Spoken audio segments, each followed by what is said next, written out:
This video I will show how to save videos in Google Drive. So firstly open Google Drive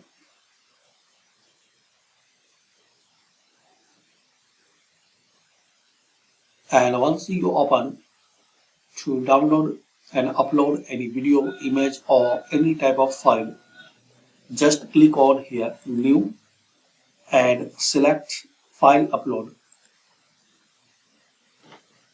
And here option you can upload your videos.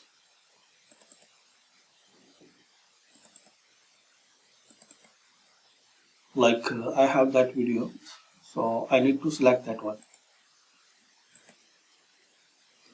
Now wait for a few seconds till this process will be complete.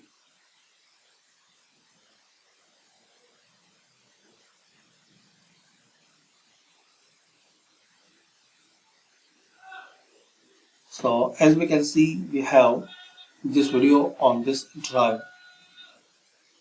So thanks for watching and share, like and subscribe this channel.